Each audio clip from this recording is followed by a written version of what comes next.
নাহিদুলের রাগ করার কথা, অথচ সে রাগলো না। আরাধ্যকে রাগিয়ে মেরে অন্তত কোনো কাজ হয় না। নাহিদুল বলল, ভালোবাসিস না বউকে? কতটা? আরাধ্য এক লোকমা ভাত নিজের মুখে দিয়ে বলল, যতখানি মানুষ মরণবাদী হয়েছে, শুনলে নিজেকে ভালোবাসে ততখানি। তার মানে খুন হবে জেনেও খুনের প্রতি ভালোবাসা? আরাধ্য মাথা নাড়ালো। হুম, নিজেকে সমর্পণ করাকে খুন বলে না, তাই সে খুনই নয়। সে শুধু উপমা, ভালোবাসার উপমা। সে স্নিগ্ধ। নাহিদুল খাওয়া থামিয়ে দিল। আরাধ্য বলল, কি জানতে চাও অফিসার? চয়নকে তুই মেরেছিস? আরাধ্য খানিক চুপ থেকে এটো হাত ধুয়ে নিয়ে বলল। মেরেছে। রেজা হতবাক হলো। কিছু একটা বলতে যাচ্ছিল সে। আরাধ্য ইশারায় চুপ করালো। নাহিদুল জিজ্ঞেস করলো, কেন মারলি? আমার বউকে ছুঁয়েছে সে। ব্যাস, এই জন্য দুনিয়া থেকে সরিয়ে দিবি? রেজা গর্জে উঠল। ওই বাঞ্চোদ একটা রেপিস্ট অফিসার, এক মেয়েকে ধর্ষণ করেছে, আর ধর্ষকের শাস্তি মৃত্যুই হয়। নাহিদুল চমকালো। রেজা খানিক রাগান্বিত গলায় বলল, ধর্ষণ ফাইল সরিয়ে দিয়েছে আপনার থানার অফিসার, মাতব্বর সরিয়ে নিয়েছে। মামুন আকন্দ আর জাহানারা আকন্দের মেয়ে মেঘাকে একদল সহ ধর্ষণ করেছে এই জানোয়ার। তার শাস্তি পেয়েছে সে। রেপিস্টের বেঁচে থাকার অধিকার নেই দুনিয়ার বুকে।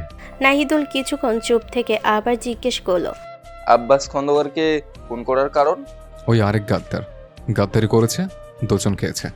নাহিদুল খাওয়া শেষ করে এক গ্লাস পানি পান করলো। তোর কি মনে হয় না খুনের জন্য তোর ফাঁসি হতে পারে? আপনি যখন বলছেন হতেই পারে। নাহিদুল বসা ছেড়ে উঠল। জেলে বাইরে যাবার আগে আরাধ্য ডাকলো।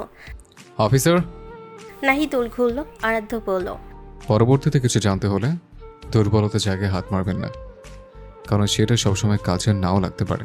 নাহিদুল মুচকি হেসে বেরিয়ে গেল। আরাধ্য মেঝেতে শুতে শুতে গান ধরল। আমার সারা দেহ খেয়ে গো মাটি,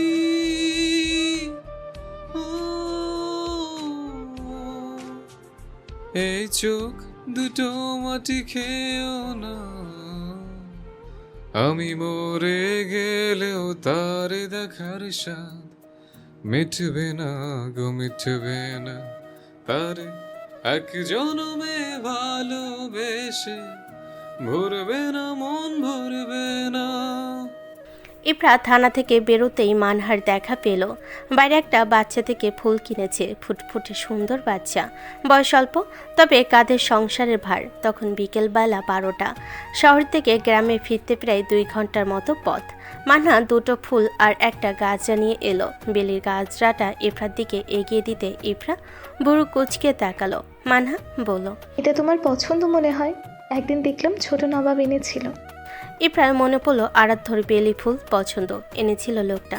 তবে ইফরা নিল না গাজরাটা। মানহার ডান হাতে ভালো থাকা লাল টকটকে পাপড়ি মেলানো গোলাপটা নিল সে। মানহা অবাক হলো। ইফরা বলল, আমি রানী গোলাপের প্রেমিকা। বড়ই অদ্ভুত তোমার পছন্দ। দুজনে হেঁটে হেঁটে বাস স্ট্যান্ডের দিকে আসলো। কি জানি কি হয়েছে, সব বাস সারি সারি দাঁড়িয়ে, অথচ যাত্রী নেই। লোকজন ছুটোছুটি করছে। মানহা অস্থির হলো। কাহিনী বুঝতে না পেরে খানিকক্ষণ দাঁড়িয়ে দেখলো। দূর থেকে একজন ছুটে আসছে আর বলছে, পালো পালো।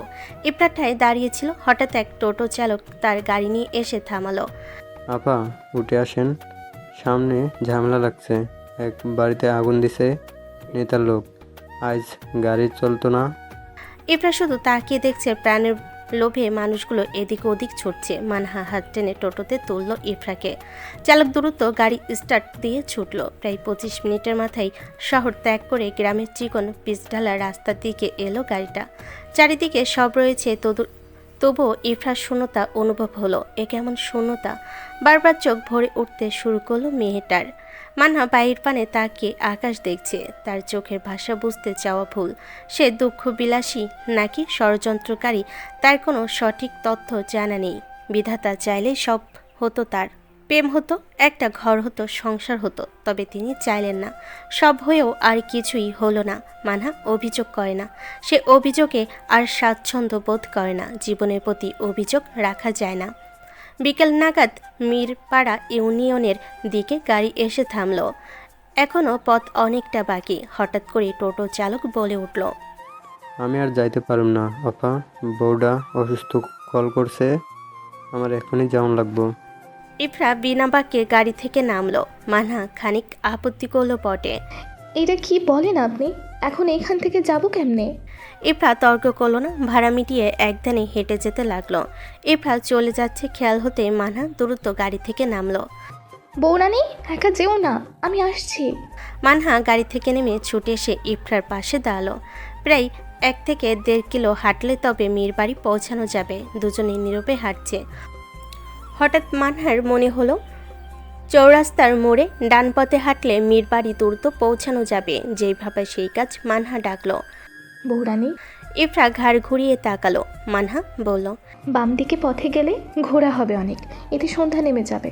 তার চেয়ে ভালো হয় চলুন ডান দিকের পথে যাই। ইফরা তাই করলো। ডান দিকের পথে হেঁটে যেতে লাগলো তারা। তবে হাঁটতে হাঁটতে পথ পরিষ্কার হবার তুলনায় জটলা বাঁধতে লাগলো। কয়েকবার ঘুরে ঘুরে একই স্থানে এসে ঠেকতে লাগলো তারা। আসরের আজান পড়েছে অনেকক্ষণ। শরীর হাঁপিয়ে উঠেছে ইফরার। খানিক জিরিয়ে নিতে পারলে বোধহয় ভালো লাগতো, তবে হলো না। বিপদের সময় স্থির থাকতে হয়। সন্ধ্যার আগ মুহূর্তে সেই পথে এলো কয়েকজন যুবক, মুখে কালো কাপড়ে আবৃত। ইফরাটায় দাঁড়িয়ে দেখলো লোকগুলো তাদের দিকেই এগিয়ে আসছে, অথচ তার শরীর চলছে না। ইতিমধ্যেই চরকির মতো ঘুরছে দেহ, বড্ড ক্লান্ত লাগছে তার। লোকগুলো আরও এগিয়ে আসছে। ইফরা মানহাকে ডাকলো। বুবু আমায় ধরো। ইফরা হাত বাড়িয়ে দিল, তবে আশ্চর্য, মানহা সেই হাত ধরল না। ইফরা ঘাড় ঘুরিয়ে তাকাতে দেখলো মানহা নেই সেখানে। ইফরা চেঁচিয়ে ডাকলো, বুবু। মানহা আশেপাশে নেই। ইফরার বুকের মাঝে হৃদযন্ত্রটা যেন একটু দ্রুতই ওঠানামা করতে থাকলো। লোকগুলো নিকটে আসার খানিক আগে ছুটতে লাগলো ইফরা, তবে বিধাতা সহায় হলেন না তার। একটুখানি গিয়ে অনুভব করলো কে জানি পেছন থেকে তাকে জড়িয়ে নিয়েছে। পরপুরুষ ছুঁয়েছে। ব্যাপারটা মাথায় আসতেই গা গুলিয়ে গলে এসে ঠেকলো ইফরার। ছটফট করে ছুটতে চাইল সে। প্রিয়তমা। চেনা কণ্ঠস্বর থমকে গেল ইফরা। এখন সে আর ছটফট করছে না। এই কণ্ঠস্বর তার বড্ড চেনা। কাঁপা কাঁপা গলায় আওড়ালো, ছোট খন্দকার। পুরুষটি খানিক হাসলো বোধহয়, তবে মুখ ঢাকার কারণে দেখা গেল না সঠিকভাবে। ইফরাকে ঘুরিয়ে মুখোমুখি দাঁড় করালো পুরুষটি। ইফরা লোকটির ব্রাউন মনির চোখ দুটোতে তাকিয়ে থেকে বলল, আমার পথ আটকেছেন আপনি? পুরুষটি কথা বলল না। হালকা ঝুঁকে ইফরার কানে লতিতে এক কামড় দিতে শক্ত হলো ইফরার চিবুক। ইফরা জোরে এক ধাক্কা দিল পুরুষটির দেহে, তবে একটুখানিও টলাতে পারল না সে। পুরুষটি আবারও হাসলো। এবারও আড়ালে রইল সেই হাসি। এক হ্যাঁচকা টানে ইফরাকে আরও কাছে টেনে নিল পুরুষটি। একটু ধৈর্য নিয়ে ইফরার পেটে হাত বুলিয়ে ইফরার মনোযোগ টানল সে। ইফরা সারাশরী চলছে, তবে সন্তানের ভয় আঁকড়ে ধরেছে তাকে। ইফরা তখন একটু অন্যমনস্ক। হঠাৎ চোখের উপর কেউ একটা কালো পট্টি বেঁধে দিল তার। মুহূর্তে অন্ধকার হলো সব। খনিকে হাত দুটো আবদ্ধ করা হলো কড়া বাঁধনে। ইফরা চিৎকার করতে নিয়েছিল, তবে তার আগে নিজের ঠোঁট জোড়া অন্যের দখলে ভেবেই রাগে সারা দেহ ঝলসে যাবার উপক্রম তার। পুষ্টির গাঢ় এক চুম্বন খেয়েই ক্ষান্ত হয়নি। সেই সঙ্গে ইফরার দুর্বল দেহের সুযোগ নিয়ে মুখে কাপড় বেঁধেছে। ইফরার দেহ ছটফট করছিল। পুষ্টি তাকে কোলে তুলে নিল। ছুটতে ছুটতে মীর বাড়ি এসে পৌঁছেছে মানহা। সময় তখন সন্ধ্যার খানিক পরে। অরুণিমা চিন্তিত ভঙ্গিতে অন্দরে বসেছিলেন। মানহা এসে দাঁড়ালো। অরুণিমা দ্রুত কদমে এগিয়ে এলেন। বৌরানী কই মানহা? বৌরানী। মানহা কয়েকবার শুষ্ক ঢোক গিলে গলা ভেজালো। অরুণিমা ব্যাকুল হয়ে উত্তরের অপেক্ষা করছে। মানহা বলল, বৌরানী পালিয়েছে গিন্নিমা। ওই খন্দকারের লোকের সাথে ষড়যন্ত্র করে ছোট নবাবকে গাড়োতে পড়েছে। এখন থেকে সে ওই খন্দকার বাড়িতে থাক। সম্পূর্ণ শেষ হলো না বাকি কথা। তার আগেই কষে এক থাপ্পড় মারলেন অরুণিমা। এরপর এক থবলা থুতু মানহার মুখে ছুঁড়ে বললেন, এতদিন তোর মতো এক কালসাপ পুষেছি বলে আজ নিজের আঙ্গুল নিজেকে কামড়াতে ইচ্ছে করছে। মানহা খানিক চমকালো বোধ হই। অবুঝের ভান ধরল। আমি কি করেছি গিন্নিমা? অরুণিমা আক্রমণাত্মকভাবে চেপে ধরলেন মানহার চুলের গোছা। মানহা ব্যথায় চোখ খিঁচে নেয়। অরুণিমা চিবিয়ে চিবিয়ে বলেন, নষ্টা মেয়ে ছেলে, আমার বাড়ির বউয়ের নামে আর একটা নোংরা কথা যদি বের হয় তোর মুখ আমি ছিঁড়ে নিব। আমার লাগছে গিন্নিমা। অরুণিমা হাতের চাপ বাড়ালো। আমার বংশের প্রদীপ হত্যার পরিকল্পনা করেছিস তুই। তোর বেঁচে থাকার কোনো অধিকার নেই রে কালনাগিনী। গিন্নিমা। অরুণিমা বান হাতের এক উল্টো থাপ্পড় পড়ল মানহার গালে। শক্ত হলো মানহার চোয়াল। এক ধাক্কায় অরুণিমাকে নিজের কাছ থেকে আলাদা করলো সে। চিবিয়ে চিবিয়ে বলল, যা করেছি তাতে আমি বিন্দু পরিমাণও অনুতপ্ত নই, ছিলাম না, হবও না। ওই লোকটা আমার হবার কথা ছিল, সে আমার ছিল। ওই সন্তান আমার গর্ভে স্থান নেবার কথা ছিল, তবে তার স্থান হলো কোথায়? ইরার গর্ভে। কেন পেল? আমার সব হয়েও কেন কিছু হলো না গিন্নিমা? আমি তো চেয়েছি ওই লোকটাকে, শেষ তাই গিয়ে কেঁদে কেঁদে চেয়েছি বহুবার, তবু কেন পেলাম না? অথচ কেউ একজন ঘৃণায় রেখেই তাকে পেয়ে গেল। এটা কেমন নিয়তি খোদার? এ নিয়তির আগে কেন মৃত্যু লিখলেন না তিনি আমার? কিছুটা দম নিল মানহা, আবারও বলল, আমি তো শকুন পুষি নাই গিন্নিমা, আমি তো তোতা পাখি পুষেছি, যার কেনা সর্বক্ষণ আমাকে তার মিষ্টি কথায় ভুলিয়ে রাখার কথা ছিল। কিন্তু দিন শেষে দেখি সেই শকুন হয়ে আমার হৃদয়টা ছিঁড়ে ছিঁড়ে খেয়ে অন্যজনের আদরে পাখি হলো। কি করলো এটা? বরবাদ করলো আমায়, অথচ ভালোবাসলো অন্যকে। মানহার চোখের পানি গাল বেয়ে পড়ছে। একটু থেমে হেসকি তোলা কণ্ঠে আবার বলল, দুনিয়ার সবার কাছে আমি অপরাধী হলেও নিজের কাছে আমি স্বচ্ছ। যখন আমি তাকে ভুলতে চেয়েছি, নিঃসঙ্গতায় একাকী ভুগেছি, তখনই আমি অনুভব করেছি আমার মৃত্যু। অতঃপর আমি মরেছি তার প্রেমে। এই চোখের সম্মুখে যাকে দেখছেন, এটা কেবলই তার জ্যান্ত দেহ, তবে আত্মা মৃত। এ পর্যায়ে কঠোর হলো অরুণিমার কণ্ঠ। তুমি যাকে চেয়েছো সে শুরু থেকে অন্য কারো ছিল। তুমি পাপ করেছো তাকে ভালোবেসে। মানহা তাচ্ছিল হাসলো। সত্যি কি তাই? যদি সত্যি তাই হয়, তবে অভ্রনীল খালুর আর পরাজিতা খালার ছেলে এটা গোপনে রেখেছেন কোন উদ্দেশ্যে? এটা কি পাপ নয়? আপনি কি নিজেও স্বার্থপর হননি সংসার বাঁচাতে? অরুণিমা আরও একটা থাপ্পড় বোধহয় মারবেন মানহার গালে। হাত উঠেছিল তার, তবে তা থেমে গেল এক পুরুষ কণ্ঠে। ওরো, চেয়ারম্যান সিঁড়িতে দাঁড়িয়ে অবাক চোখে কেবলই তাকিয়ে দেখছে মানহাকে। সে মূলত মানহার কথার সারমর্ম বুঝতে চেয়ে নিশ্চুপ ছিল। অরুণিমা ছুটে গেল সিঁড়ির দিকে। বিশ্বাস করুন, এ মেয়ে মিথ্যা বলছে।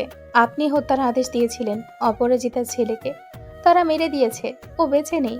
চেয়ারম্যান শান্ত চোখে কেবলই তাকিয়ে দেখলো অরুণিমার ব্যাকুলতা। খানিক চুপ থেকে বলল, ব্যাকল হয়েও না ওরো, সময় বদলেছে, আমি আর আগের লোকটি নই।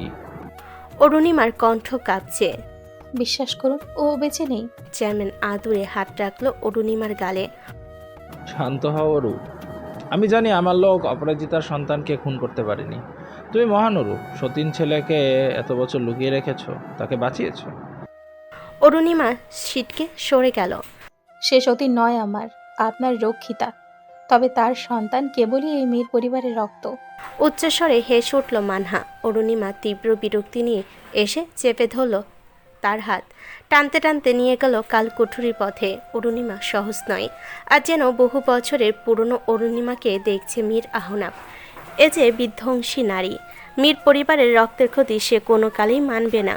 চেয়ারম্যান পিছু নিল, বারংবার ডাকতে থাকলো পিছন থেকে। ওরু, থেমে যাও। অরুণিমা শোনে না সেই ডাক। মানহা ছোটার জন্য ছটফট করতে লাগলো, তবে অরুণিমার হাতের শক্ত বাঁধন হতে কিছুতেই ছুটতে পারছে না। টানতে টানতে কালকুঠুরির নিকটতম জঙ্গলে এলো অরুণিমা। এক হ্যাচকা টানে পদ্মার লুকায়িত কিছু খুলল সে। মানহা চোখ বড় বড় করে দেখলো কেবল। পদ্মা সরে যেতেই উন্মুক্ত হলো মীর জমিদার বাড়ির পুরনো কুয়ো। জমিদারি আমলে এটি ছিল এই মীর পরিবারের পানির উৎস, তবে বহু বছর আগে এই কুয়ো মানুষ খেয়েছে। আগুন দিয়ে পুড়িয়ে মারা হয়েছে কাব্যকে হত্যা করতে চাওয়া চেয়ারম্যানের ভাড়াটের লোকেদের, যেটা অরুণিমা নিজে করেছে। আজও তাই হবে। এই কুয়ো আজও মানুষ গিলবে। কুয়োর দিকে তাকিয়ে মানহার হৃদযন্ত্র খানিক থমকে গিয়ে আবারও দ্রুত বিট করতে লাগলো বোধহয়। এটা থামানো দরকার তার, নয়তো বেরিয়ে আসবে ক্ষণিকের হঠাৎ কোনো প্রকার সংকেত ছাড়া। মানহার হাত টেনে কুয়োতে ছুঁড়ে ফেলল অরুণিমা। চেয়ারম্যান এসে দাঁড়ালো কুয়োর কাছে। বিকট এক চিৎকারে জঙ্গলের রাতে বসবাস করা পাখিগুলো বোধহয় ডানা ঝাপটালো। অরুণিমা ছুটল কুঠুরি ঘরে। মিনিট কয়েকের মাঝেই ফিরে এলো পেট্রোলের বোতল হাতে। চেয়ারম্যান চমকিত হলো, বাধা দিয়ে বলল, এই ভয়ঙ্কর কাজ করো না অরুণিমা, ও তোমার বঞ্জি হয়। অরুণিমা শুনল না। পুরো বোতল ভর্তি পেট্রোল ঢাললো কুয়োতে। কোর গভীরতা অনেকটা। মানহা চিৎকার করছে, তবে সেই চিৎকার উপরে আসতে গিয়েও থেমে যাচ্ছে বারংবার। পেট্রোল ঢালা শেষ হতেই অরুণিমা পাগলের মতো ম্যাচ খুঁজতে লাগলো। ম্যাচ আনেনি সে। চেয়ারম্যানের ফতোয়ার পকেটে ম্যাচ থাকে, তিনি লুকিয়ে চুরিয়ে বিড়ি খান। অরুণিমা একটুখানি মুখের দিকে তাকিয়ে থাকলো চেয়ারম্যানের, অতঃপর ফতোয়ার পকেট হাতে ম্যাচ বের করলো।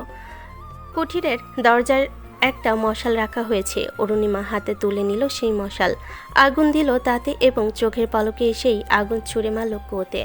মানার চিৎকার এবার কানে এসে বাজলো। মেয়েটা চিৎকার করছে, বারংবার বলছে, বাঁচাও, শরীর চলছে আমার। অরুণিমা পাষাণ, ষড়যন্ত্রকারীর জন্য অরুণিমা পাষাণ, বিশ্বাসঘাতকের জন্য অরুণিমা পাষাণ।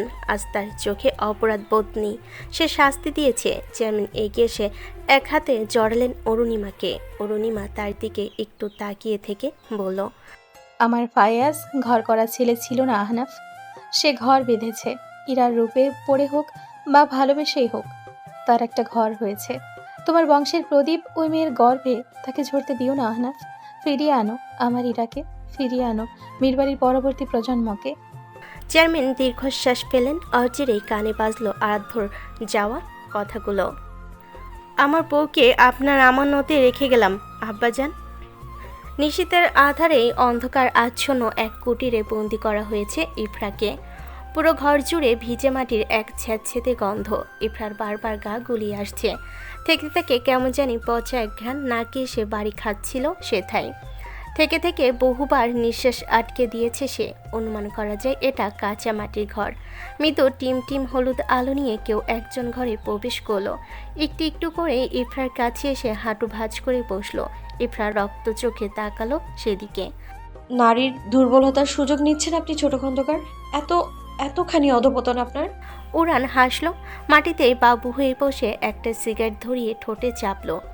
আপনি অসহায় প্রিয়তমা। সুযোগ লুটছেন যখন তখন, নিশ্চয়ই অসহায়। এমনটা তো হবার কথা ছিল না, আপনার প্রতিশোধ নেওয়ার কথা ছিল, অথচ আপনি আমার আব্বাকে মেরে দিলেন।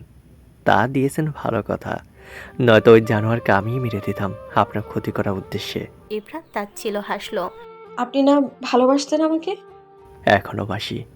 সুযোগ লুটে? উড়ান সিগারেটের লম্বা টান দিয়ে পাজা ধোয়া গিলল। তাই ভাবছো? সন্দেহ আছে? ভাবতেই পারো, কতজনে আমায় কত কি ভাবলো, তুমি ভাবলে ক্ষতি কি? তবুও তো আমাকে নিয়ে ভাবছো। আমায় ছেড়ে দিন, দোহাই লাগে। উড়ান হাসলো। করুণা আমি করতে পারি না, তবুও করব যদি কিনা এই সন্তান আমাকে দাও। ইফরা চমকে উঠল। মানে হলো এই সন্তান আমার চাই প্রিয়তমা। উড়ান সিগারেট হাতে ধীরে ধীরে এগিয়ে যেতে লাগলো ইফরার দিকে। ইফরা ভয়ে সিটিয়ে যেতে লাগলো। পা ঘষে ঘষে পিছিয়ে যেতে যেতে বলল, কি করছেন? কাছে আসবেন না, ও আমার সন্তান।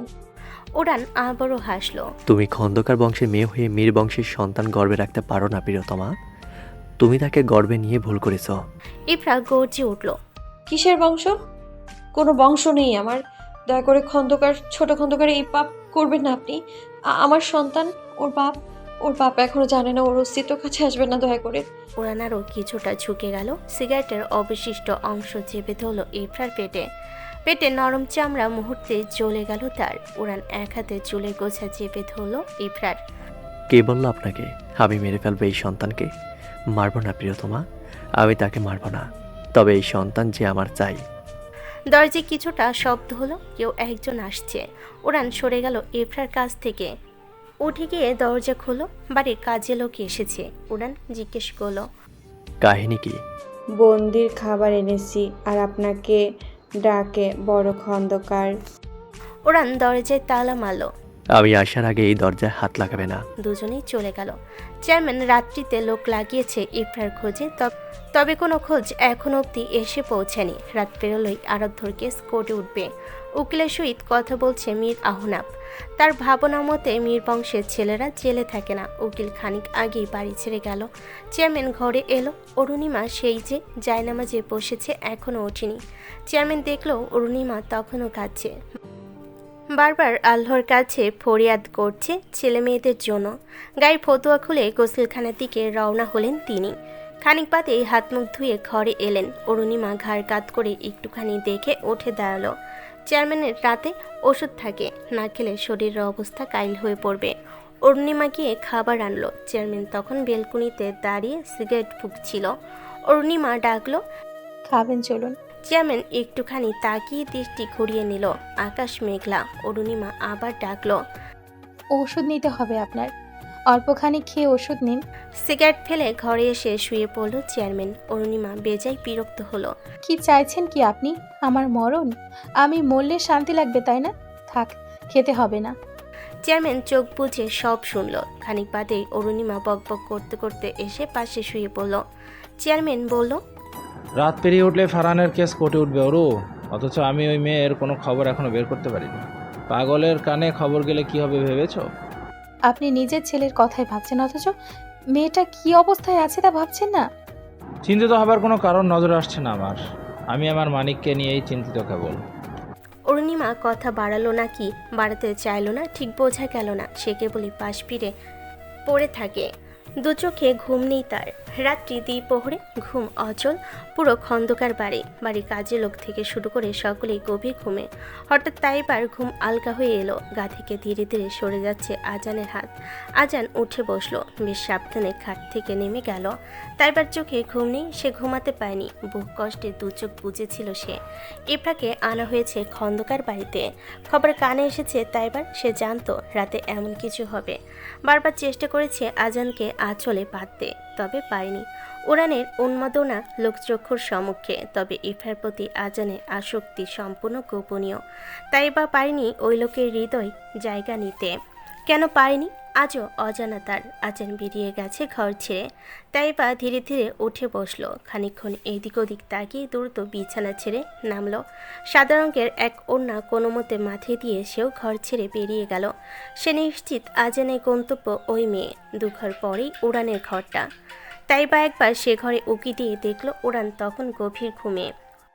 এরপর পিছু নিল আজানের। সাদা পাঞ্জাবির ওপর এক কালো শাল জড়িয়ে খন্দকার বাড়ির পুরনো কোঠার ঘরের দিকে যাচ্ছে আজান। তাই বা ধীর কদমে পিছু নিচ্ছে তার।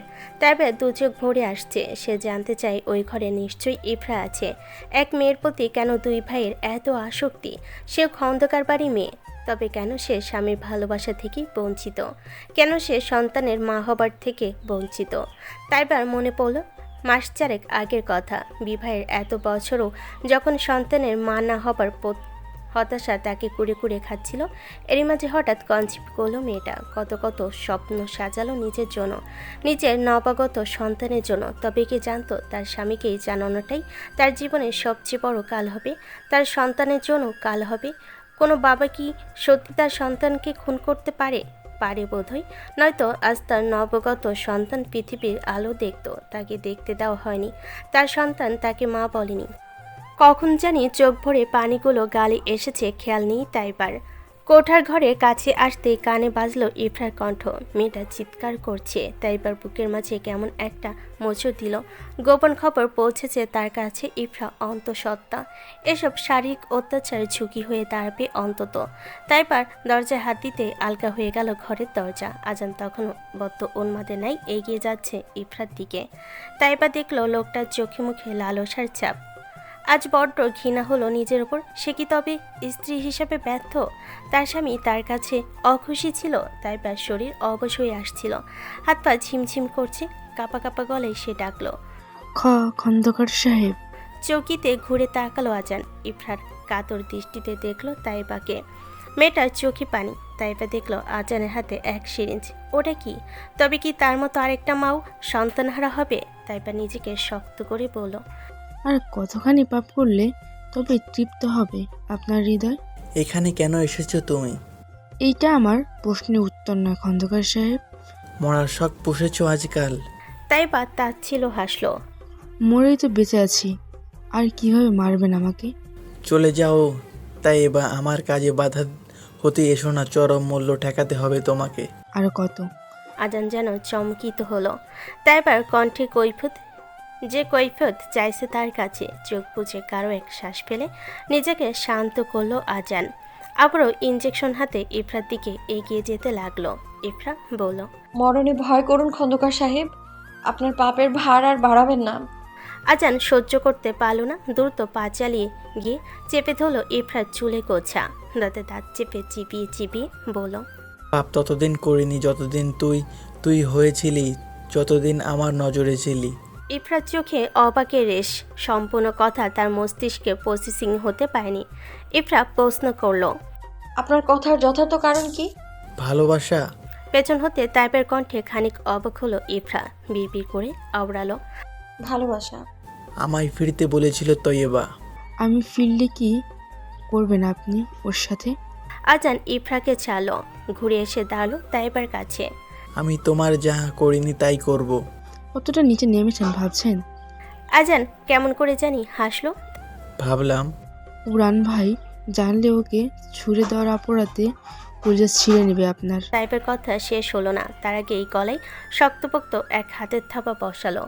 চোখে রক্ত উঠে আসার উপক্রম হলো। আজান উন্মাদের মতো বলল, উড়ানকে আমার দায়ার তার অস্তিত্ব, এত কথা এত বল পাকনামি করতে মানা করেছিলাম আমি। ইফরার দেহ ক্লান্ত লাগছে, সে চোখ বুজে রইল। কাপা কাপা হাতে খোপার কাটা খুলে ঠিক আজানের ঘাড়ে পৌঁছিয়ে দিল তাইবা। মুহূর্তে ছিটকে দূরে সরে গেল আজান, ছাড়া পেয়ে খানিক কাশতে থাকলো তাইবা। আজান গলা কাটা মুরগির মতো ছটফট করতে লাগলো। খানিক বাদে লোকটা মাটিতে লুটিয়ে পড়ল। রূপার চুলের কাটা রক্তস্রোতে লাল হয়ে গিয়েছে। তাইবা হাঁটু ভাঁজ করে আজানের সম্মুখে বসলো। আমায় ভালোবাসলে কি হতো আজান ভাই? আমাদের একটা সংসার হতো, আমার সন্তান আজ পৃথিবীতে থাকতো, আমি মা হতাম। তবে আপনি যাজ্ঞে একজন সন্তানকে একটা মা কত আশা করে গর্ভে নেন তা জানেন না আপনি। আপনি মানুষ নন, আপনি কাফের। মাফ করবেন আপনাকে আঘাত করার জন্য। অন্তত আমার সাথে যা হয়েছে তা ওর সাথে হতে দিলে আমার পাপ লাগবে সাহেব। যদিও আমি পাপী, তবুও একজনের মায়ের অভিশাপ নিয়ে আপনার বেঁচে থাকার কোনো অধিকার নেই। আমি দিনের পর দিন মরেছি আপনার অভাবে। তাইবা কেঁদে উঠল। খানিকক্ষণ কেঁদে নিয়ে ধীরে ধীরে ঝুঁকি গিয়ে ঠোঁট দখলে নিল আজানের। রক্ত গড়িয়ে সাদা পাঞ্জাবি লাল হয়েছে। আজান খুব কষ্টে তাইবার চুল শক্ত করে ধরল। তাইবা একটুখানি হাসলো।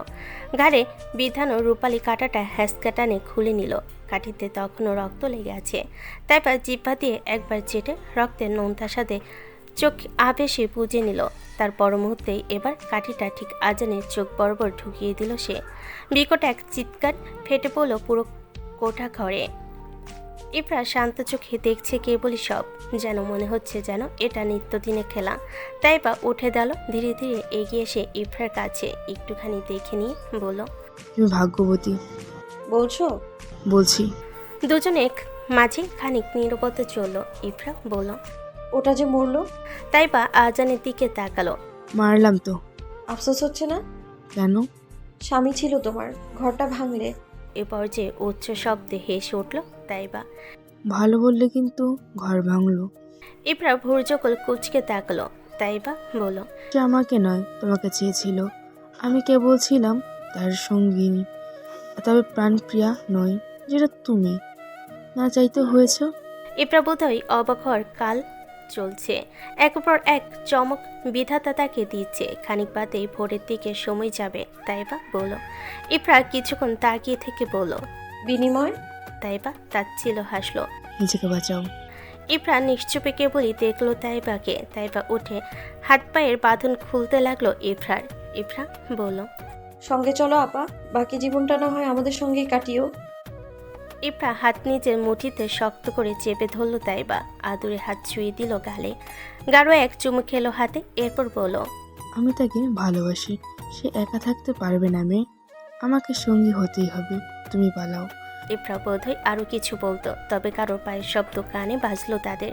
তাইবা বলল, সময় নেই মেয়ে, জলদি ভাগো এখান থেকে, আজ বেরোতে না পারলে বড্ড পস্তাবে। আজানের পর একবার বদ্ধ কোঠার ঘরে এলো উড়ান।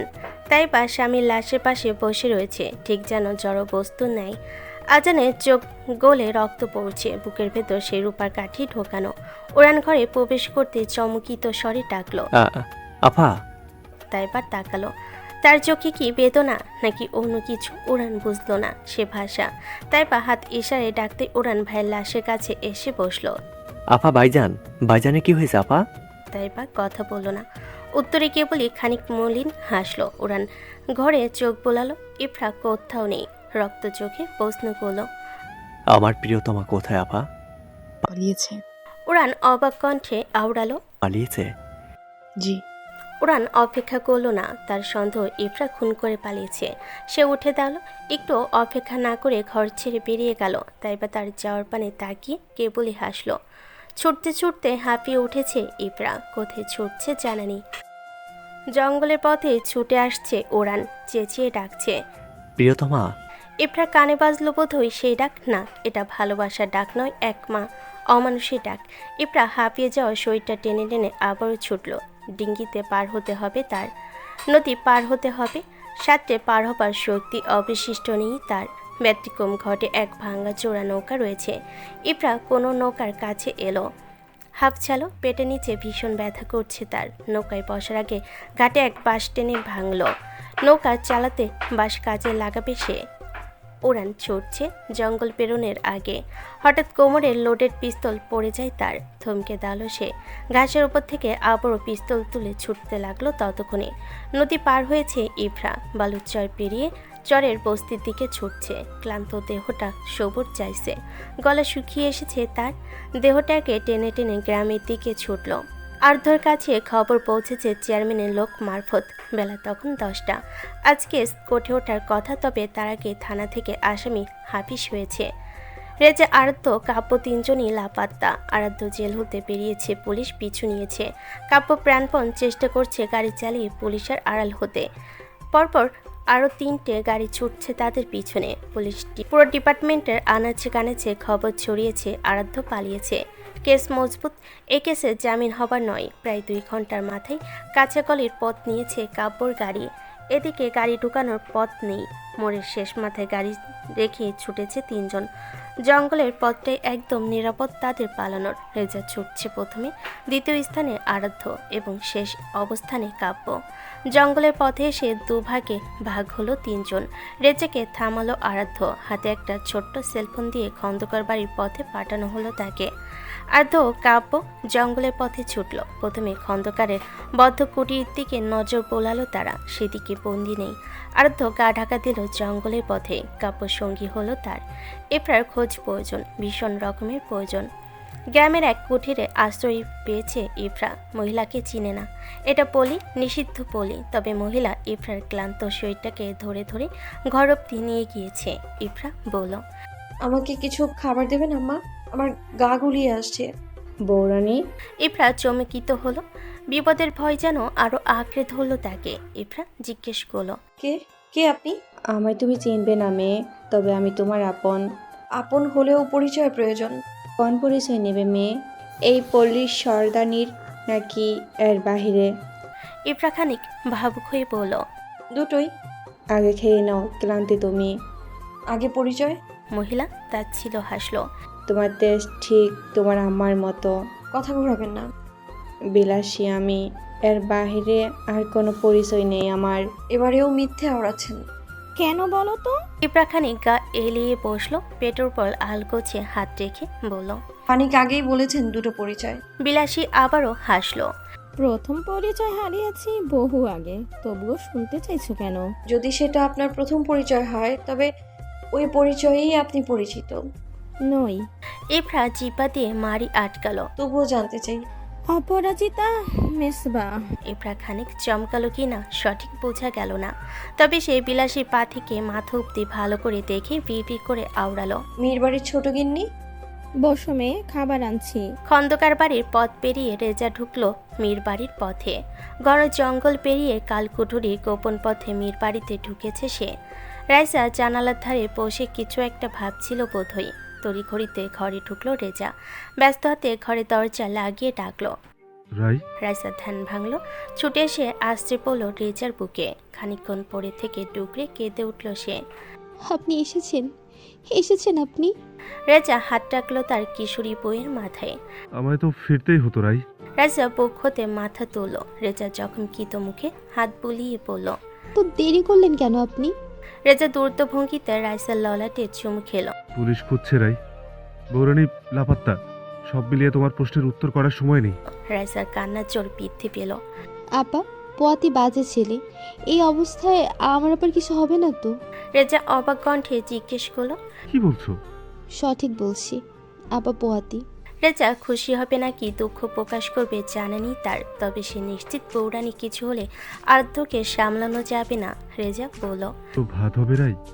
বড্ড খিদে পেয়েছে আমার, দাও না দুটো ভাত। রাইসা ব্যস্ত গলায় বলল। খানিক অপেক্ষা করুন বাজে ছেলে, আমি আনছি। পুলিশের গাড়ির সাইরেন বাজলো। রাইসা ভাত আনতে পা বাড়ানোর আগেই রেজা বলল। খিদে বোধহয় শরীর অচলই হয়ে উঠবে এবার। তোমার হাতের ভাত আর গেলা হলো না রাই। রাইসার বুকে মোচড় কাটলো। রেজা বলল। আমার যেতে হবে রাই। একটুখানি অপেক্ষা করুন। পুলিশের গাড়ি প্রায় সদরের কাছে এসেই পড়েছে বোধহয়। রাইসা কয়েকটা শুকনো বিস্কিট সাথে এক বোতল পানি হাতে ধরিয়ে দিল রেজাকে। রেজা পরক্ষণে আবার রাইসার ললাটে চুমুখে ছুটতে নিলে আটকে দিল রাইসা। আশ্রি পড়ল রেজার ঠোঁটের উপর, রীতিমতো যুদ্ধ করলো রেজার ঠোঁটের উপর, কামড়ালো মূলত। পুলিশ সদস্যর কাছে আসার আগেই বাড়ি ত্যাগ করলো রেজা। ইফরাকে খাইয়ে খানিক বিশ্রাম নেওয়ার সুযোগ করে দিলেন বিলাসী। প্রায় সন্ধ্যা নামার আগেই ঘুম ভাঙল মেয়েটার। বিলাসী এসে পাশে বসলো। শরীর কেমন লাগছে মেয়ে? প্রত্যুত্তরে কে বলি মলিন হাসলো ইফরা। বিলাসী একটা ছোট্ট সেলফোন বের করে হাতে দিল ইফরার। ছোট নবাব জেল পলাতক, আমার ছেলের কাছে খবর পেলাম, একখান কল করে দেখো। আজ বোধহয় এই বিপদ ঘাড়ের উপরে আসা দিন ইফরার। আর তো জেল পলাতক কথাখানা কেবলই কানে বেজে চলেছে তার। তবে লোকটাকে তার প্রয়োজন, ভীষণ প্রয়োজন। আর্ধ একবার বলেছিল সে না থাকলে এই সমাজ থেকে ছিঁড়ে খেতে চাইবে, হচ্ছে তাই। আজ তার সন্তানকে বাঁচাতে কত লড়াই করতে হচ্ছে তার। ইফরা কি এত সাহসী নাকি? ইফরা কাঁপা কাঁপা হাতে আর্ধ নম্বরে ডায়াল করলো। দুবার বেজে বেজে কেটে গেল কল, তৃতীয়বার রিসিভ হলো। দুপাশে কেউ কথা বলছে না। ইফরা নিঃশ্বাস ছাড়ল, সঙ্গে সঙ্গে ওপাশ হতে আরাধ্যর ব্যাকুল কণ্ঠ ভেসে এলো। এরা? ইফরা নিশ্চুপ থেকে শুনল কে বলি। আরাধ্য বলল। ও নিঃশ্বাসে কেবল উদাসীনতা। এত উদাসীন হওয়া ঠিক নয়। কঠোরতে পরিস্থিতি মোকাবেলা করতে হবে। আমি ঘাটে পৌঁছেছি, আসছি। ইফরা ডুকরে উঠল। আরাধ্য থমকে বলল। কাঁদবে না, একদম না, আসছি আমি। ফোন কেটে গেল। দরজায় কড়া পড়ছে। বিলাসী উঠে দরজা খুলতে দেখলো উড়ানে এসে দাঁড়ালো সেথাই। বিলাসী খানিক চমকিত কণ্ঠে বলল। ছোট খন্দকার আপনি? উড়ান কেমন জানি হাসলো। আরে বিলাসী রানী যে, কি খবর রানী? জি ভালো, তা হঠাৎ এই পথে? মেয়ে লাগবে নাকি ছোট খন্দকারের? পুরুষের জন্য নারীর প্রয়োজনীয়তা কতখানি। বিলাসী পানের পিস মাটিতে ফেলে ডাকলো। চম্পা, এই চম্পা। পশ্চিম ঘরগুলো থেকে এক মেয়ে হেলে তুলে এসে হাজির হলো। পরনে একটা খয়েরি শাড়ি, পেটে অর্ধাংশ উলঙ্গ। শাড়ির আঁচল বুকে খানিক নিচে। ধীরে ধীরে এসে গালে হাত ছোঁয়ালো উড়ানের। বিলাসী বলল। সাহেবের মনোরঞ্জন করো চম্পা। চম্পা উড়ানের পা থেকে মাথা অব্দি দেখে উড়ানের সুগঠিত দেহের উপর যে কোনো নারী লালসায় তাকাবে। চম্পা বলল। চলো সাহেব, মেরে কামরে মে চলো। উড়ান কেমন করে জানি তাকালো। চম্পা উড়ানের দেহে হাত দেবার আগেই উড়ান এক ঝটকায় ছুঁড়ে ফেললো চম্পাকে। চম্পা ব্যথে সূচক আওয়াজ করলো। উড়ান রাগী কণ্ঠে বলল। ছুটে আসবি তো জোনাঙ্গ পেরেক দেবো শালি, পরে হাত চো লাভ হবে না। চম্পা খানিক অপমানিত হলো বোধহয়, তবুও নিজেকে সামলে উঠে এলো সে। এবারে আর হিন্দি নয়, খাঁটি বাংলাই বলল। নারী সঙ্গ চাও না তো এই পল্লীতে কি তোমার? উড়ানের শান্ত মস্তিষ্ক বিগড়ে দিতে আর কোনো বাক্যের প্রয়োজন হলো না। তেরে গিয়ে চেপে ধরল চম্পার গলা। তবে রে চুতমারানি, এত জ্বালা শরীরে। একবার যখন বলেছি কাছে আসবি না, তবুও মুখ বন্ধ থাকে না, তাই না? চিবিয়ে চিবিয়ে বলল। চম্পার দম কমে আসছিল। বিলাসী দরজা হতে সরে এসে থামালো উড়ানকে। কি করছেন খন্দকার সাহেব? মরে যাবে, ছেড়ে দিন ওকে। উড়ানকে টেনে সরিয়ে আনলো বিলাসী। চম্পা কাশতে কাশতে ঘরের দিকে গেল। উড়ান নিজেকে সামলে পড়ল। বৌরানি এসেছে এই পথে। বিলাসী চোরা দৃষ্টিতে ঘরের দিকে তাকালো একবার, তারপর দম নিয়ে বলল। বৌরানী বলতে আপনি কি মীরবাড়ির বৌরানীর কথা বলছেন খন্দকার সাহেব? জি, এসেছে সে। বিলাসী হাসলো। বড় বাড়ির বউরা কি এই পল্লীতে আসে খন্দকার সাহেব? বিপদে পড়লে আসে। এসেছে কিনা বলুন। আসেনি। কথাটা বিশ্বাসযোগ্য হলো না বিলাসী মাসি। ইফরা পেরিয়ে যাবার কথা এতক্ষণে। বিলাসী শুষ্ক ঢোকে গলা ভিজিয়ে বলল। ঘর তল্লাশি করুন তবে। উড়ান খানিক চুপ থেকে বলল। ওদিকে কারো ঘরে কি এসেছে বলতে পারেন? উড়ান খানিক বিলাসী মুখের দিকে তাকিয়ে থেকে বলল, চলুন তবে আপনার ঘরে গিয়ে বসি। কি? কি নয় জি, চলুন। হ্যাঁ চলুন। বিলাসী ভীত হয়ে ধীরে ধীরে পা বাড়ালো ঘরের দিকে। উড়ান পিছনে এলো তার। ঘরে এসে উড়ান পুরো ঘরে চোখ বুলালো। ইফরা কোথাও নেই। বিলাসী হাঁপছালো, মেয়েটা পালাতে পেরেছে বোধহয়। বিলাসীর ঘরের পূর্ব দিকে এক দ্বিতীয় দরজা রয়েছে। এদিকটা পুরোটাই ঘাটের দিকে যায়। উড়ানের চোখ দরজার দিকে পড়তে সে আর দাঁড়ালো না। এক মুহূর্ত ছুটে বেরিয়ে গেল ঘর ছেড়ে। চারিদিকে মাগরিবের আজান পড়ছে। আর্ধ ও কাব্য দুজনেই সাতটে ঘাট পার হয়েছে। ভেজা কাপড়ে ঘাটে আসতে নজর পড়ল ইফরার দিকে। আর্ধ ছুটে গেল সেদিকে, তবে তার চোখ জোড়া আবদ্ধ হলো উন্মাদের মতো ছুটে আসা উড়ানের উপর। উড়ান পিছনে আসছে ইফরার। আরাধ্য গিয়ে ইফরাকে ধরল। ইফরা ঘন ঘন দম ছাড়ছে, নিঃশ্বাস নিতে কষ্ট হচ্ছে মেয়েটার। আরাধ্য তাকে বুকের সাথে চেপে ধরল, যেন চালেই কোথাও পালিয়ে যাবে মেয়েটা। ইফরা ব্যস্ত গলায় বলল, চলুন চলুন, পালাতে হবে। উনি উন্মাদ, শেষ করে দিবে সব। আর্থ বুঝলো না ইফরার কথা। আর্থ প্রশ্ন করলো, হয়েছে কি এরা? উড়ান বোধহয় এই সময়ই আরাধ্যর আগমন মোটেও আশা করেনি। খানিক দূরে থেমে গেল সে। ইফরা আবারও বলল, আপনি পালিয়েছেন কেন? তুমি বলো কি হয়েছে? ইফরা নিঃশ্বাস নিতে পারছে না। আর্থ মুখে মুখ লাগিয়ে খানিক শ্বাস দিল মেয়েটার। উড়ানের অসহ্য হলো হয়তো। হাওয়াতে গুলি ছুড়ল সে। আর্ধ চমকিত হয়ে সরে দাঁড়ালো খানিক। কাপড় নিচে রিভলভার বের করে তাক করলো উড়ানের দিকে। উড়ান গা দুলিয়ে হাসলো। অপরাধীকে বাঁচাচ্ছেন অফিসার। সে অপরাধী হলে আপনিও সমান। উড়ান গুলি ছুঁল, তবে গুলি মিস হলো। বিপরীতে কাব্য গুলি ছুঁল, সেটা মিস হবার নয়। একদম বাম হাতের মাংস ছুঁয়ে গেছে গুলিটা, অথচ ব্যথার বিন্দুমাত্র ছাপ প্রকাশ পেল না উড়ানের মুখে। উড়ান হাসছে। কাব্য খানিক অবাক হয়ে অন্যমনস্ক হতেই উড়ান ঠিক কাব্যের হাতেই সেই গুলি করলো। মুহূর্তেই হাতে থাকা রিভলভার মাটিতে পড়ল। আর্ধ ছুটে গিয়ে কাব্যকে আগলে নিল। এবারে উচ্চস্বরে হেসে উঠল উড়ান। দ্বিতীয় দফায় আরাধ্য দিকে পিস্তল তাক করলো সে, তবে গুলি চালালো না। তার কানে বাজলো ইফরার মিনতি ভরা কণ্ঠ, না, গুলি চালাবেন না খন্দকার সাহেব, থেমে যান, শুনুন। উড়ান দৃষ্টি ঘুরিয়ে করুণ চোখে কেবলই দেখল ইফরাকে। নিঃশব্দে খানিক মুচকি হেসে বলল, এত বেকুলতা কেন প্রিয়তমা? শুধুমাত্র সে তোমার স্বামী বলে? আপনি শুনুন আমার কথা, ওটা চালাবেন না, শুনুন। উড়ান বালির উপর মাথা চেপে বসে রইল। ইফরার এত ব্যাকুলতা কেন ওই মীর বংশের উপর? সে হাঁটু ভাঁজ রেখে এবারে গুলি তাক করলো ইফরার দিকে। আর্ধ বুকে মোচড় কাটলো যেন। সে কাব্যকে ছেড়ে ইফরার দিকে আসতে নিলে উড়ান ঠিক আরাধ্যর পায়ে গুলি চালালো। ইফরা আটকে উঠল, তার চোখ উপচে পানি পড়ছে। উড়ান কাতর গলায় বলল, তুমি কাঁদছো প্রিয়তমা? কেন কাঁদছো? ভালোবেসে কাঁদছো তাই না? কই, আমিও তো তোমাকে ভালোবাসলাম। কখনো এভাবে আমার জন্য তো কাঁদলে না। উড়ানের কথা শুনল না ইফরা। আরাধ্যর দিকে ছুটতে গেল সে। উড়ান আদেশের গলায় বলল, ছুটবে না, একদম কাছে না। ওদিকে আর এক পা বাড়াবে না। ওকে সারেন্ডার করতে বলো, নয়তো মনে রেখো তুমি আমার না থাকলে কারো হতে পারবে না। ছুটবে না, তবে আমি তোমায় আঘাত করবো না প্রিয়তমা। ইফরা দাঁড়ালো না। সে ছুটছে আরাধ্য দিকে। উড়ান গুলি তাক করেছে। আর তো সেদিক খেয়াল করে চিৎকার করে উঠল, গুলি চালাবি না উকিল, একদম গুলি চালাবি না। আমার ইরার কিছু করবি না তুই। আমি স্যারেন্ডার করব, দেখ এখনই করব, এই কথা দিচ্ছে। আরাধ্য কাব্যর দিকে তাকালো।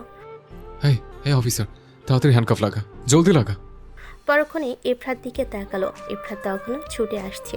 আর তো ধমকে বলল, আমার কসম থমকে জয়রা। ইফরার পা থেমে যাবার আগেই উড়ন্ত এক গুলি এসে লাগলো ইফরার গায়ে। পরপর 3টে গুলি 3 স্থানে লাগে তার। আর্ধ চেঁচিয়ে ওঠে। হাই শালা! ইফরা মাটিতে লুটিয়ে পড়ছিল। শেষবার কাতর এক দৃষ্টিতে উড়ানের দিকে তাকাতেই ঠিক 4র্থ নাম্বার গুলি এসে ইফরার পেটে লাগলো। এবার আর অপেক্ষা করতে পারল না। আর্ধ মাটিতে পড়ে থাকা রিভলভার তুলে নিল। সব কয়টা গুলি ঠিক উড়ানের বুকে সই মারল। উড়ান হাসতে হাসতে লুটিয়ে পড়ল মাটিতে। শেষ চাহনিতে কেবলই ইফরার প্রতিচ্ছবি ভাসছে। মাটির বুকে পড়তেই মাটি ঘামছে ধরল। শেষ বাক্যে কেবলই বলল, এই পৃথিবীতে থাকো তুমি, আর আমি চলছি প্রিয়তমা। আর তো রক্তাক্ত পায়ে ছুটে এলো ইফরার কাছে। ইফরার ছোটোখাটো দেহটা নিতে পড়ার আগে মাথাটা কোলে তুলে নিল সে।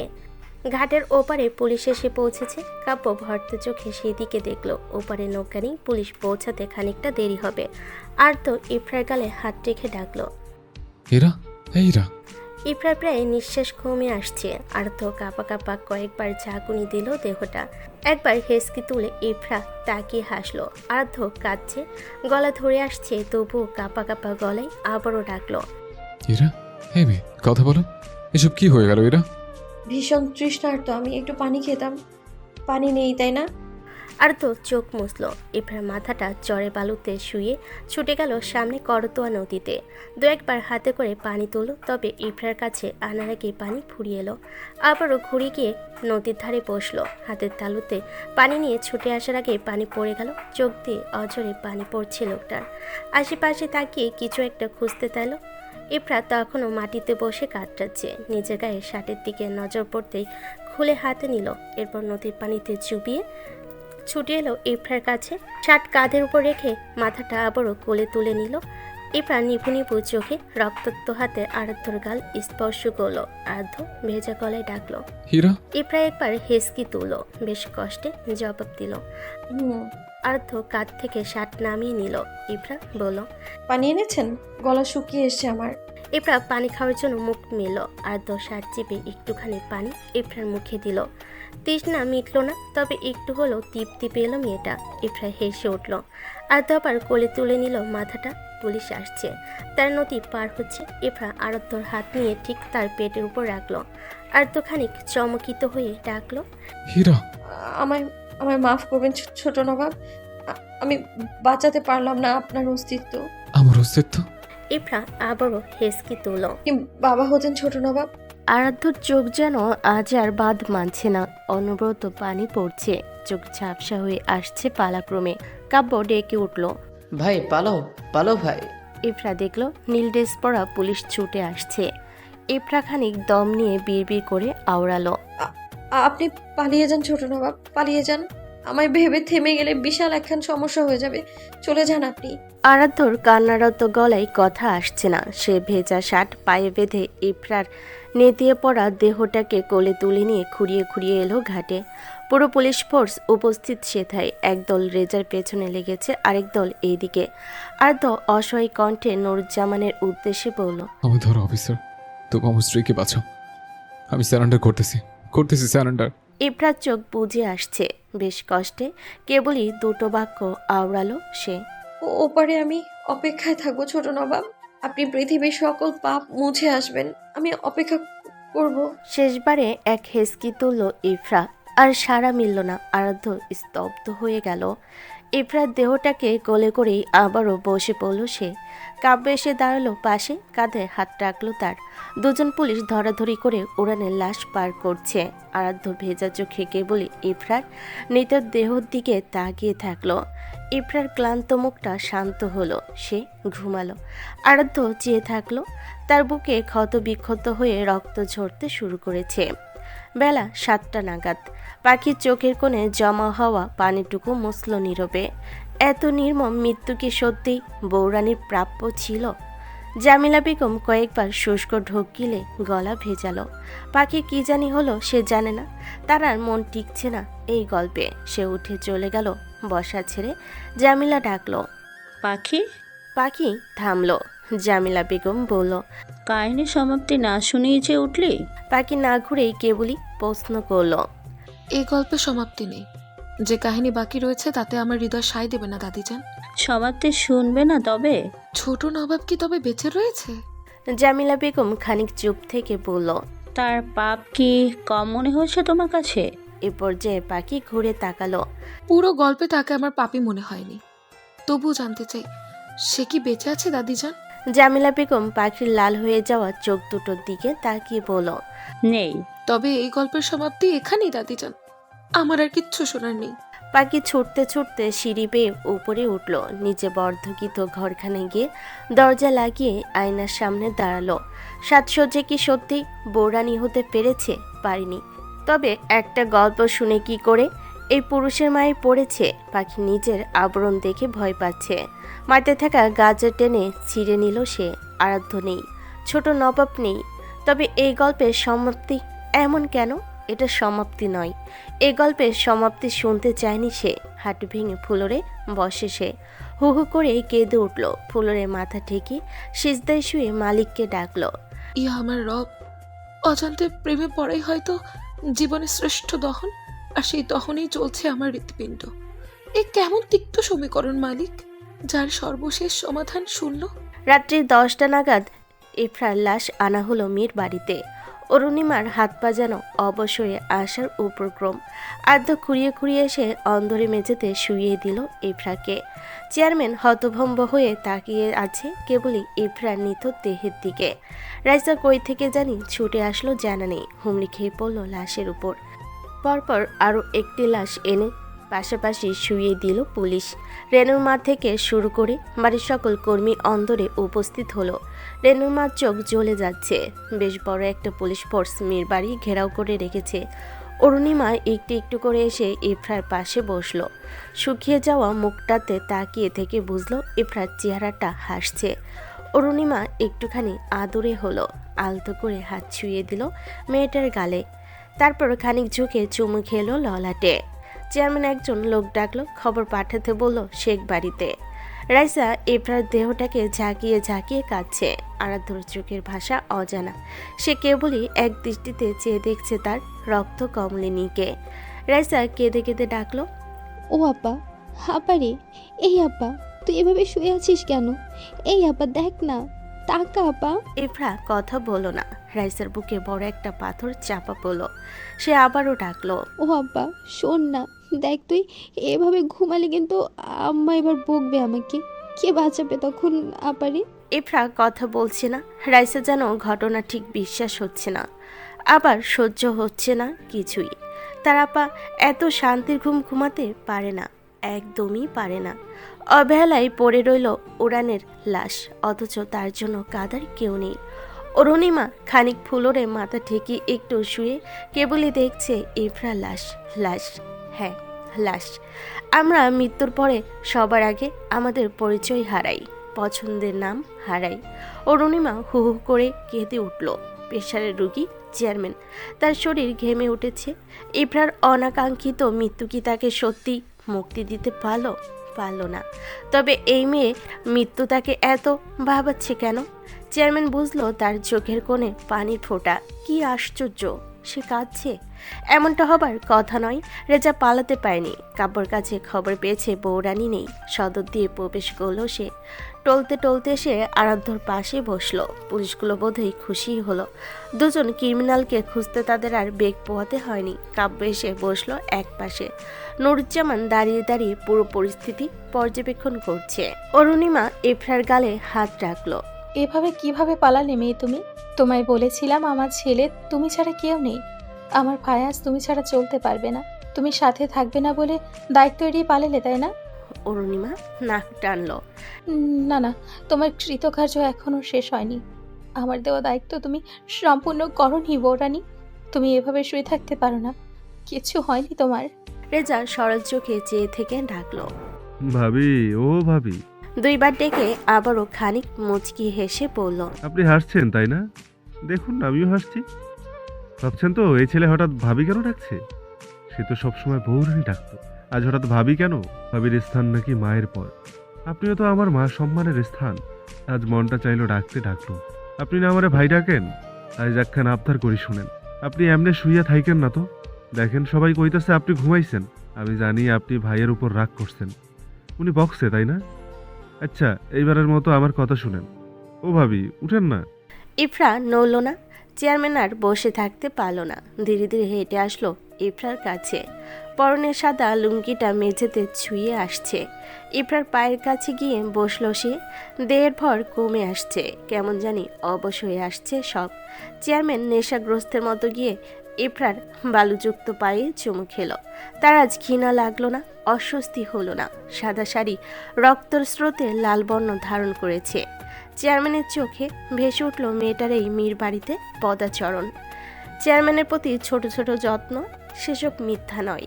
চেয়ারম্যান অপরাধী, আজ স্বীকার করতে কোনো দ্বিধা করলো না। কাঁপা কাঁপা হাতে ইফরার পাজোড়া জড়িয়ে ধরে হাউমাউ করে কেঁদে উঠল সে। কঠোর চেয়ারম্যানও আজ কাঁদছে। কি নিয়তি! সারা জীবনের অত্যাচারী লোকটা আজ কি তবে আত্মসমর্পণ করলো? ইফরার নিকট করলো বোধহয়। চেয়ারম্যান কেঁদে কেঁদেই বলল, আম্মা, ও আম্মা, আমার গৃহের লক্ষ্মী আপনি, আমার কথা শুনেন। শুনেন আম্মা, আমি ডাকছি আপনারা, ওঠেন। ও আম্মা, আপনার প্রতিশোধ কিন্তু শেষ হয় নাই। শুনেন, আমিও পাপী, আপনি ওঠেন, যা শাস্তি দিন আমি মাথা বইতে নিব। দেখেন, আপনার সাথে আমার গৃহ পরিপূর্ণ হয়েছিল, আপনি না থাকাতে এমন হইব জানলে আমি কখনই পুলিশ ডাইকে আনতাম না আম্মা। আমি অপরাধী। আপনার বৃদ্ধ ছেলের কথা শুনেন আম্মা। জানেন আম্মা, আজকাল আমার শরীরটা ভালো যায় না, কেন যায় বুঝতেছি না। থেকে থেকে কেমনে কাপে দেহ খান, বয়স হইতাছে কি না। শুনলেন তো, এবার উঠেন দেখি, এত প্রেশার আর নিতে পারতেছি না। আচ্ছা, ছেলেরা ভুল করলে তো আম্মারা মাফ করে, আপনি না হয় মাফ নাই করলেন, শাস্তি দিয়েন, তবুও উঠেন। আরাধ্য চারপাশে সব জড়বস্তু নেই, কেবলই সব শুনছে। এ মেয়ে শুধু তার মনে নয়, সকলের মনেই দাগ কেটেছে। তবে কি আশ্চর্য, মেয়েটা তাকে আর ডাকবে না, বলবে না খেয়ে নিন, খাবার এনেছি, কোথায় ছিলেন এইসব। জহুরা বেগম ছুটে এসে ইফরার মাথার কাছে পড়ল। ইসমাইল শেখও এসেছে পিছনে। জহুরা এসে ইফরার মাথাটা কোলের উপর নিল, একটু ঝুঁকে পরপর কতগুলো চুমু খেলো ইফরার সারা মুখে। নাক কান দিয়ে বেরিয়ে আসা রক্তগুলো জহুরার গালে মাখামাখি হলো। জহুরা মেয়ের মাথাটা বুকের সাথে চেপে ধরে হাওমাও করে কাঁদতে ডাকলেন, ইরা, ও ইরা, আমার লক্ষ্মী, আমার মা, নিশ্চুপ কেন? আমি তোকে প্রতিশোধ নিতে নিষেধ করেছি, তার মানে কি তোর ছুটি হয়ে গেছে? আমি তোকে ছুটি দেইনি, তুই কি ফাঁকিবাজ হয়ে গেছিস ইরা? আমার কথা শুনবি না? তোকে প্রতিশোধ নিতে নিষেধাজ্ঞা দিয়েছি বলে তুই যদি ঘুমিয়ে থাকিস তবে এটা ভুল। ওঠ, উঠে আয়, তোকে প্রতিশোধ নিতে হবে। ওঠ না এই মেয়ে, এই বেঈমান, ছোট নবাবের কেউ নেই তুই ছাড়া। ওঠ, স্বার্থপর, তোর মায়ের মতো তুই স্বার্থপর হয়েছিস। তোকে এই শিক্ষা দিয়েছি আমি। কি রে, কথা বল, চুপ থাকবি না ইরা, কথা বল। জহুরা বেগম চুপ থাকলো। ইসমাইল জানে না এক মেয়ে হারানো বাপের কি করে দুঃখ প্রকাশ করা উচিত, তবুও চোখ তো আর মানে না বেদনা। সে নিজেকে সামলানোর আগেই জহুরার কাঁধে হাত রাখে। জহুরা একবার তাকায় তার দিকে। ওইরা, আব্বা বললেন আপনার মায়ারে উঠতে, দেখেন কেমন জেদ ধইরা ঘুমায় আসে সে। ইসমাইল কেঁদে উঠল। জহুরা বেকুল হয়ে আরাধ্যর দিকে তাকালো। ও ছোট নবাব, দেখেন আমার ইরা কথা কয় না। ছোট নবাব উঠতে বলেন ওরে। ও ছোট নবাব, ইরা কইছিল আপনারে ভালোবাসে, আপনি একটু ভালোবাসে ডাকেন তোরে, শুনবো। আর তো একটুখানি তাকালো জহুরার দিকে, আবারও পরক্ষণেই ইফরাকে দেখলো। মেয়েটা অবাধ্য নয়, সে আরাধ্যকে শুনতো, সব শুনতো। তবে আজ কি সে তার অসভ্য পুরুষের ডাকও শুনবে না? সদ্য স্ত্রী সন্তান হারানো পুরুষের হৃদয়ের অবস্থা কেমন হওয়া উচিত আরাধ্য কি বুঝলো? আরাধ্য করলো কি? ইফরার পাশে শুয়ে পড়ল। নুরুজ্জামান শান্ত চোখে তাকিয়ে আছে। আইনের পোশাক তার গায়ে, তাকে দুর্বলতা মানে না। বাকি পুলিশগণের চোখে ঠিকই পানি। আরাধ্য শুয়ে ছাদের দিকে তাকিয়ে বলল, ইরে শুনছো? আজ ইরার জবাবটা এলো না। আরাধ্যর বুকে যেন তীর বিঁধল। অরুণিমা ছেলের অবনতি দেখছে নাকি স্বজন হারানোর বেদনা সে বুঝলো না। আরাধ্য বলল, আমি সব পাপ মোচন করেই তোমার দ্বারে আসবো, কেমন? তুমি অপেক্ষা থেকো। আচ্ছা, আমার পাপের পথের সঙ্গিনী হিসেবে তোমার মতো এক নিষ্পাপ যখন এই দুনিয়া আমার নসিবে ছিল, তবে তোমার কাকিরা তো আমার করে রাখতে বলবো, এই বিধা থাকে। আমি তো নামাজ কালাম পড়ি না, তুমি তো বড় হয়েছে, তুমি যেন অভিমানী হয়ে অন্য কাউকে চেয়ে না বসো। তবে যে আবারও সেই পাপের সঙ্গিনী হতে হবে তোমাকে। আমি সাথে যাচ্ছি না, তবে শালা উকিলের ভাগ্য দেখো, ঘর করলে আমার সাথে, মরণ সঙ্গিনী হচ্ছে সে তোমার। হোক, তাতে কি, আমি শীঘ্রই আসবো। একটুখানি ধৈর্য নিয়ে থেকো। তুমি একা ভয় পেও না, মীর ফারহান ফায়েজ আরাধ্যের ঘরণী তুমি। এ পর্যায়ে থামলো আরাধ্য, দম টেনে বলল, আমাদের পথ চলা এত দ্রুত শেষ হবে না মেয়ে। এই জন্মের মতো আখেরাতে আমি পিছু ছুটবো না তোমার। প্রয়োজনে আবারও জোর করে বিধাতার কাছে তোমাকে নেব, ততদিনের জন্য তোমার মুক্তি। রাত তখন 2টা। মাদ্রাসার কতগুলো বাচ্চা আনা হলো মীর বাড়িতে। তাদের কাজ লাশের পাশে বসে কোরআন তিলাওয়াত করা। মীর বাড়ির অন্তর্ভাগ করা হলো। মাঝে বিশাল পর্দা রেখে দুদিকে লাশ রাখা হলো। কাব্য পাহারায় থাকলো উড়ানের পাশে। মাদ্রাসার বাচ্চাগুলো কোরআন পাঠে বসেছে, তবু কাব্যের মন পড়ে রইল ইরার কাছে। সকালে কেঁদে কেঁদে তাদের মনে কথাগুলো জানালো কেবলই, জানাতে পারল না কাব্য। তাই কি সম্পর্ক? কেন কোনো সম্পর্ক নেই, বদনাম হয়ে যেত ইফরার। সে তা করলো না। কাব্য উড়ানের দিকে তাকিয়ে থাকলো, এরপর কোমরে গুজে রাখা পিস্তল ধরল নিজের মাথায়।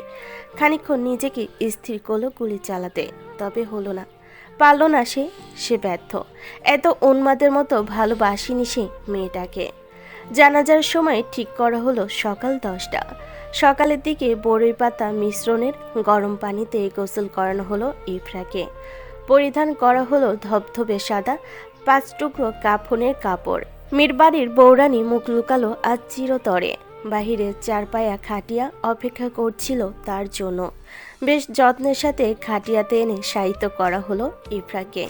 শেষবারের মতো একে একে সবাই ইফরার শেষ এর সাজানো রূপটা দেখল। রাইসার অবস্থা ভালো নয়, সে নেই এখানে। জোহরা বেগম থেকে থেকে জ্ঞান হারাচ্ছে।